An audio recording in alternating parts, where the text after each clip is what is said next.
नमस्कार दोस्तों, मैं हूँ वैष्णवी शुक्ला। स्वागत करती हूँ आप सभी का हमारी न्यू वीडियो में। तो हमारी आज की ये वीडियो एक सच्ची घटना पर आधारित है, जो कि हरियाणा के भिवानी जिले की है, जहाँ पर एक पति पत्नी और उनका बेटा बहुत ही अच्छे से नॉर्मली अपना जीवन यापन कर रहे होते हैं। अचानक से उन दोनों में विवाद होने लगते हैं। बात यहाँ तक बढ़ जाती है कि पति को अपनी जान गंवानी पड़ती है, पति की हत्या हो जाती है। तो ये बात है 29 मार्च 2025 की। सोशल मीडिया पर एक हाथ वायरल हो रहा होता है। हाथ पर लिखा होता है प्रवीण। ये हाथ होता है एक लाश का, जो कि पूरी तरह से सड़ चुकी होती है। बहुत ही तेजी से वायरल हो रहा होता है। लाश पुलिस को मिलती है, लेकिन उसके हाथ पर जो प्रवीण दिख रहा होता है सिर्फ वही बचा होता है, बाकी पूरी लाश सड़ चुकी होती है। उस हाथ को पुलिस वाले सोशल मीडिया पर भी डालते हैं, वायरल हो रहा होता है। उस वायरल फोटो को देखकर पुलिस वालों के पास दो लोग पहुंचते हैं, जो कि भिवानी के पुराने बस स्टॉप पर रहते हैं। एक का नाम होता है संदीप और उनके पिता उनके साथ जाते हैं, जिनका नाम होता है सुभाष। ये दोनों उस फोटो को पुलिस को दिखाते हुए बोलते हैं कि हमारा बेटा 4-5 दिनों से गायब है। हमने पूरी कोशिश कर ली है उनको ढूंढने की, वो कहीं मिल नहीं रहा है। और जैसे इस फोटो में लिखा हुआ है प्रवीण, वैसे ही सेम मेरे बेटे के हाथ पर भी प्रवीण लिखा होता है। पुलिस वाले लाश दिखाते हैं, जिससे पता चलता है कि वो बेटा उनका ही है। सब बहुत ही ज्यादा परेशान हो जाते हैं। प्रवीण जो कि मर चुका था, दुनिया में नहीं था, उसका बेटा और उसकी पत्नी का रो रो के बुरा हाल हो जाता है। हालांकि पुलिस इस मामले की जांच करती है। पहले पुलिस को लगता है कि ये कोई इत्तेफाक हो सकता है, एक्सीडेंट हो सकता है। नाले में लाश मिलती है तो पुलिस को लगता है कि दम घुटने से मर गया होगा, लेकिन जब पोस्टमार्टम होता है तब रिपोर्ट सामने आती है कि उसकी गला दबाकर हत्या हुई है। हालांकि पुलिस ने उस लेवल तक उसकी जांच और परख भी नहीं की थी, उसे बस एक्सीडेंट का नाम दे दिया गया था। लेकिन परिवार वालों को संतुष्टि नहीं मिली। वो लगातार इस बात का पता लगाने का प्रयास कर रहे थे कि आखिर किसने मेरे बेटे की हत्या की। आसपास के जितने भी सीसीटीवी थे सारे उन्होंने चेक कराए और लगातार ये प्रोसेस 6, 7, 8 दिन तक चलता रहा। इसी बीच परिवार वालों को एक वीडियो दिखता है सीसीटीवी का, जिसमें एक आदमी को चद्दर में लपेट के एक बाइक सवार और पीछे एक महिला बैठी हुई होती है, वो लेके जा रहे होते हैं। परिवार वालों को कुछ समझ नहीं आता है कि ये है कि आखिर किसको लेके जा रहे हैं, या फिर ये इंसान है, आदमी है, कपड़े में लपेट के लेके जा रहे हैं, या फिर कोई सामान है लेके जा रहे हैं। बार बार जब परिवार वाले उस चीज को देखते हैं तब उन्हें पता चलता है कि ये तो रवीना है। अब ये रवीना कौन है? रवीना है प्रवीण की पत्नी। और वो बाइक सवार कौन है, आगे इस वीडियो में हम आपको बताएंगे। जब रवीना वीडियो में दिखती है, परिवार वालों को उस पर कुछ शक होता है। परिवार वाले पुलिस के पास जाते हैं और उस वीडियो को दिखाते हैं और रवीना से पूछताछ करने के लिए बोलते हैं। रवीना से पूछताछ की जाती है, रवीना को गिरफ्तार किया जाता है। 4-5 दिन तक वो कुछ नहीं बोलती है। लगातार पुलिस उस पर दबाव डाल रही होती है। तभी रवीना बताती है कि प्रवीण उसका पति है, उसका एक 6 साल का बेटा है जिसका नाम मोहित है। ये जो वीडियो मिलता है ये रात के 12:55 का होता है। रवीना बताती है कि रेवाड़ी में कोसले तहसील पड़ती है, उसका एक गांव है जूड़ी, वहाँ की वो रहने वाली है। उसने 10th क्लास तक पढ़ाई की है। 10th क्लास पढ़ने के बाद में उसकी शादी हो जाती है। वो अपने ससुराल आती है। वहाँ पे वो 12वीं की पढ़ाई कंप्लीट करती है और कढ़ाई सिलाई बुनाई का कोर्स भी करती है। ITI भी उसने किया था अपने ससुराल में ही।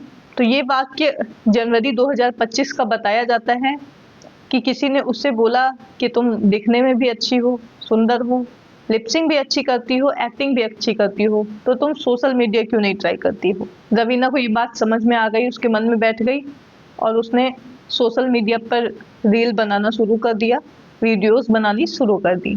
उसने वीडियोस बनाई, लोग उसकी वीडियोस को पसंद भी कर रहे थे, उसके लगातार फॉलोअर्स बढ़ते भी जा रहे थे। लोगों के बीच में बहुत सारी चर्चाएं होने लगी, आसपास के लोग बहुत सारी बातें करने लगे। एक दिन अचानक से उसका पति प्रवीण आके घर पे बोलता है रवीना से कि तुम वीडियो मत बनाया करो, पढ़ने में भी अच्छी हो, तुम सिलाई कढ़ाई बुनाई भी आता है तुम्हें, तुम अपने सेक्टर में काम करो, वीडियोस मत बनाओ।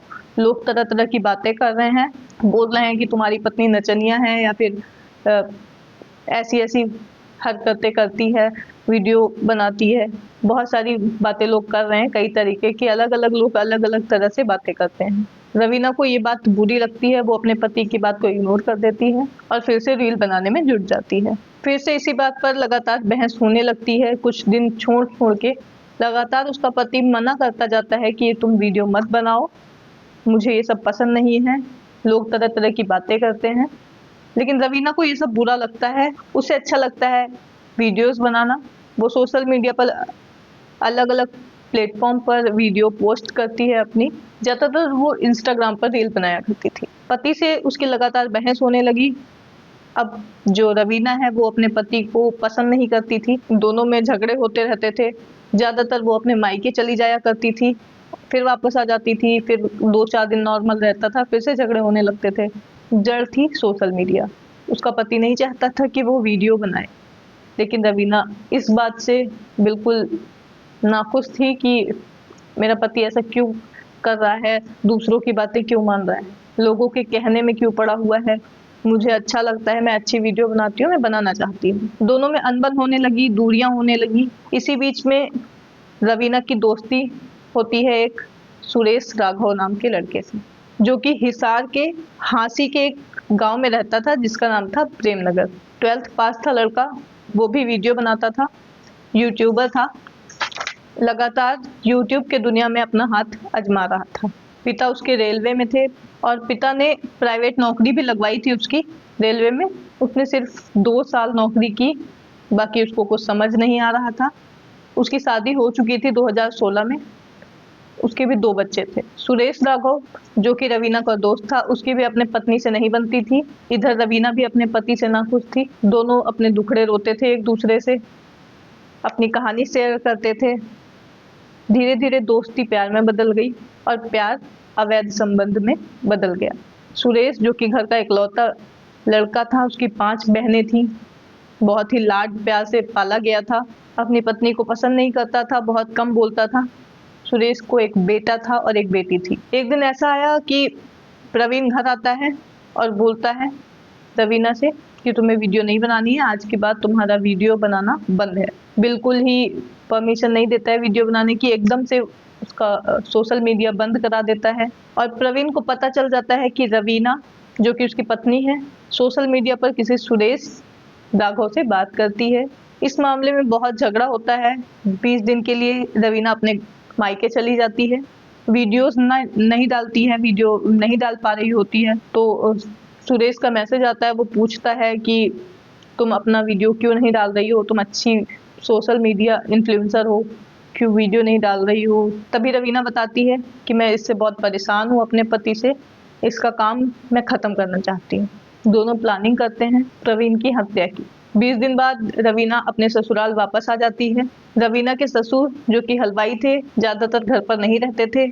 उसका देवर भी जॉब करता था, वो भी ज़्यादातर घर पर नहीं रहता था। इसी बीच में सुरेश और रवीना के बीच में प्लानिंग होती है और 25 तारीख 2025 की बात है। रात के समय रवीना अपने प्रेमी को बुलाती है। वो बाइक से आता है और जैसे ही वो ऊपर चढ़ता है, 2nd फ्लोर पे रवीना रहती थी अपने परिवार के साथ में।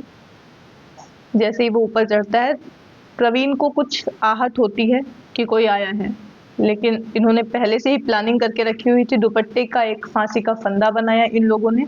उसका प्रेमी सुरेश राघव जो कि उसके साथ फुल सपोर्टर था, सुरेश राघव और रवीना मिलकर प्रवीण का गला तब तक दबाते हैं जब तक वो अपनी जान से हाथ धो नहीं बैठता है। लाश को एक चद्दर में लपेटते हैं। अब बताते हैं आपको कि बाइक सवार कौन था, आप सब तो जान गए होंगे। लाश को छत से नीचे ला रहे होते हैं और छत से नीचे ले आते हैं। घर में उसकी देवरानी, रवीना की देवरानी होती है, लेकिन उसको इस बात की भनक ही नहीं थी कि उसके जेठ के साथ क्या हो रहा है। रात में उसका प्रेमी बाइक चलाता है, सुरेश राघव। बीच में प्रवीण की लाश को बिठाते हैं और पीछे पत्नी रवीना बैठ के निकल जाते हैं और बाइक से लगभग 6 किलोमीटर दूर दिनोद रोड पड़ता है, वहाँ पे आसपास कहीं, वहाँ एक ड्रेन में पानी होता है, उस पानी में डाल देते हैं प्रवीण की लाश को और झाड़ियों से बंद कर देते हैं ताकि किसी को पता ना चले। लगभग 3-4 दिन बाद कुछ लोगों को पता चलता है, पुलिस को खबर मिलती है। तब पुलिस वालों को पता चलता है कि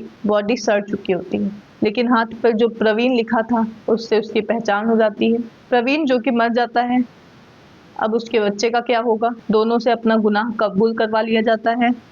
हालांकि अभी ये दोनों जेल में हैं, लेकिन जिंदगी बर्बाद हो गई उन बच्चों की जो कि इनके सहारे ही दुनिया में आए थे। सुरेश राघव की पत्नी से सवाल किए जाते हैं बाद में, तो सुरेश राघव की पत्नी रो रो के अपना हाल बताती है कि मैं तो पहले से ही विधवाओं की तरह जिंदगी जी रही थी। मेरा पति ना मुझे पैसे देता था, ना मेरे से बोलता था, मुझे बिल्कुल पसंद नहीं करता था। लोग इस कहानी को मुस्कान और साहिल की कहानी से जोड़ रहे हैं। क्या हो गया है आजकल की लड़कियों को? इस कहानी के लास्ट में मेरे पास शब्द ही नहीं है कि मैं कहूँ क्या, क्या बताऊँ, क्या सजेशन दूँ आप सभी को। एक अच्छा खासा परिवार, बसा बसाया घर, 4 लोगों की बातों में और पत्नी की पागलपंथी में, ये सोशल मीडिया की पागलपंथी में बर्बाद हो गया। सबसे ज़्यादा बर्बादी उन मासूमों की हुई जिनकी इनमें कोई गलती भी नहीं थी। अब कैसे वो पलेंगे, कैसे उनका जीवन व्यापन होगा, लास्ट में यही सवाल बचता है। तो हमारी कहानी समाप्त हुई। मिलेंगे नेक्स्ट वीडियो में एक सच्ची घटना के साथ। तब तक के लिए सावधान रहिए, सतर्क रहिए। जय हिंद, जय भारत।